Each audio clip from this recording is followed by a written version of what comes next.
आज के जमाने में लोगों को आकर्षित करने में जुटी बड़ी संख्या में विज्ञापनों ने जहां पर फूड चेन बिजनेस को काफी आगे तक ले गए हैं, वहीं अगर एक आकर्षण जिसमें आपको आपके परिवार के साथ कुछ हसीन पल बिताने का मौका मिले तो बात तो कुछ निराली होगी। ऐसा ही एक आकर्षण का केंद्र है प्रयागराज के नैनी एग्रीकल्चर सूट के ठीक सामने बने इलाहाबाद एक्सप्रेस का। इलाहाबाद एक्सप्रेस अपने 4 पहियों के साथ हमेशा तैयार है आपको ऐसे सफर पर ले जाने के लिए जहां न केवल और अपने परिवार के साथ कुछ हसीन पल बिताएंगे, बल्कि यह इलाहाबाद एक्सप्रेस आपको एक अच्छे खाने के स्वाद एहसास भी दिलाएगी और यह एहसास आपको आपकी आम जिंदगी से कुछ हटकर होगी। युवा शक्ति और सोच का एक सबसे बड़ा उदाहरण है इलाहाबाद एक्सप्रेस। यह कोई बस नहीं है, ये कोई ट्रेन नहीं है, बल्कि बस में बने एक रेस्टोरेंट की बात है, जहां पर आप खाने का लुत्फ भी उठाएंगे और साथ ही एक अलग अनुभूति एहसास पाएंगे। नैनी महेवा के रहने वाले हैं अविनाश चौधरी और जौनपुर की रहने वाली मोनिका मौर्य ने मिलकर इस बस का सपना देखा और युवा शक्ति और सोच को आपस में जोड़ते हुए इस सपने को हकीकत में बनाकर तैयार किया। जहां इस बस रेस्टोरेंट में आधुनिक खाने का पूरा स्वाद का मिलता है, वहीं पुरातन भारतीय संस्कृति से जुड़े खानों का स्वाद आप ये ले सकते हैं। लगभग 150 वर्ग गज के इलाके में बने इस रेस्टोरेंट में 8.5 फीट चौड़ा, 25 फीट की लंबाई और 19 फीट ऊंचाई लिए हुए इस डबल डेकर बस में परिवार और युवा वर्ग दोनों प्रकार के ग्राहकों के लिए जगह है। इसके अलावा बस के बाहरी हिस्से में लोगों के बैठने के लिए एक सुसज्जित लाउंज की व्यवस्था की गई है, जहां से बस के साथ एक सेल्फी पॉइंट बनके तैयार हो जाता है। मोनिका मौर्य और उसके भाई एवं अविनाश चौधरी के पार्टनरशिप में बने इस बस रेस्टोरेंट में लगभग 15 लाख रुपए खर्च हुए हैं, जिसमें केंद्र सरकार और राज्य सरकार के कई ऐसी योजनाएं भी शामिल हैं जिसमें युवा वर्ग के लिए रोजगार की व्यवस्था हेतु धन दिए जाने की व्यवस्था है। इस विषय में जानकारी देते हुए रेस्टोरेंट की पार्टनर और इस प्रोजेक्ट की परिकल्पना करने वाली मोनिका मौर्य ने बताया कि मैं एग्रीकल्चर इंस्टीट्यूट से जियोलॉजी में पीएचडी कर रही हूं, लेकिन शुरू से ही मेरा मन व्यवसाय की ओर था, जिसके कारण उसने अपने साथी मित्र अविनाश चौधरी के साथ मिलकर इस सपने के तैयार करने के लिए काफी मेहनत करनी पड़ी। उसने बताया कि घर से मैंने या मेरे पार्टनर ने 1 रुपये भी नहीं लिया है।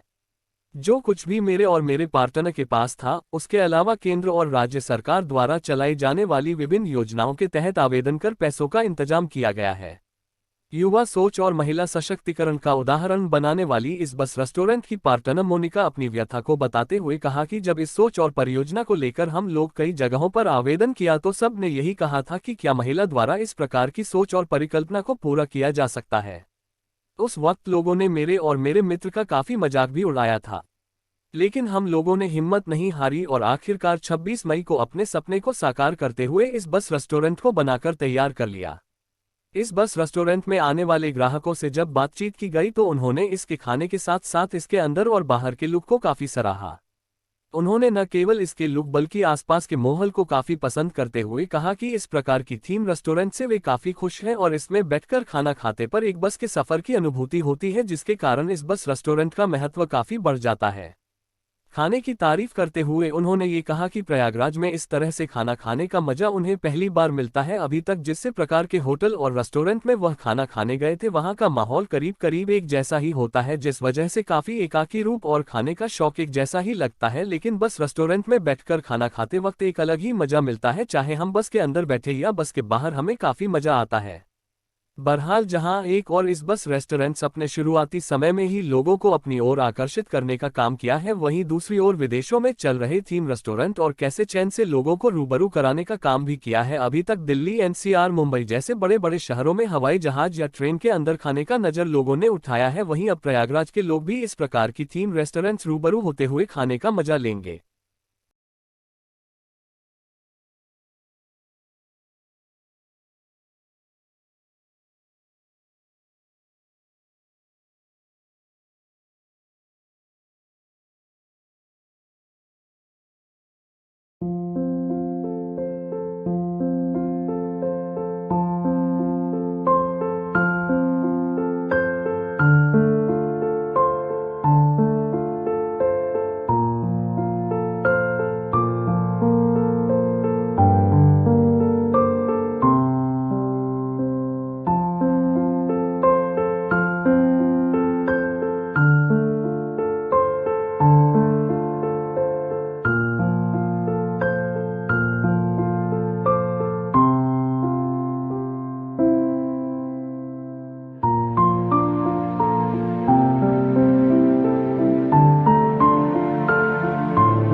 बस यही कहूँगी कि स्टेट में अच्छा है, एरिया में अच्छा है, सब कुछ है, फूड भी बहुत डिलीशियस है।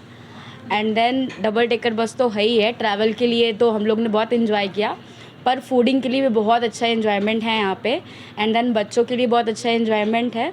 So come and enjoy of you. क्या बस ऐसा रेस्टोरेंट कोई प्रयागराज में है इस तरीके? नहीं नहीं, अभी तक तो नहीं है।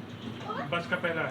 हाँ, बस का पहला है, अभी तक तो नहीं है। रेस्टोरेंट तो बहुत है, बट अभी बस के लिए ये पहला है कि हाँ, ये फर्स्ट ही है इलाहाबाद के अंदर कि ऐसा कुछ देखने को मिला है। बस पे लोग सफ़र करा करते थे, आप खाना खा रहे हैं? बिल्कुल, बस पे पहले लोग सफ़र करते थे, आज खाना खा रहे हैं, एंजॉय कर रहे हैं, मस्ती कर रहे हैं, बहुत कुछ है। रेस्टोरेंट पूरा बस पे है? बिल्कुल, पूरा रेस्टोरेंट बस पे है, अच्छा व्यू है, सब कुछ है। नाम बताइए। वैशाली। कैसा लग रहा है प्रयागराज में, कैसा रेस्टोरेंट है पहले? काफ़ी अच्छा लुक है इसका, बहुत प्यारा लग रहा है।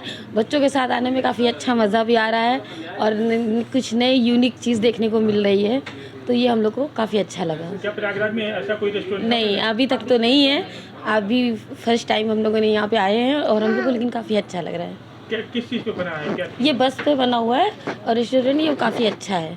नाम क्या था? नेहा गुप्ता। कहाँ से थीम आया, तो किस तरीके से आप लोग कर रहे हैं? एक्चुअली हम लोगों को ये थीम हम लोग बहुत पहले से प्लान कर रहे थे, हमें कुछ बिजनेस करना है और थोड़ा यूनिक करना है, क्योंकि होटल और खाना तो सब लोग खिलाते हैं, होटल सब खोले, रेस्टोरेंट सब खोले आजकल। मतलब कि रेस्टोरेंट की तो आप लोग देख रहे हो, हर छोटी छोटी जगह पे रेस्टोरेंट, और लोग आजकल फूडिंग का ज़्यादा क्रेज़ हो रहा है, तो हम लोग को भी ऐसा कुछ करना था, बट हमें थोड़ा यूनिक वे में करना था।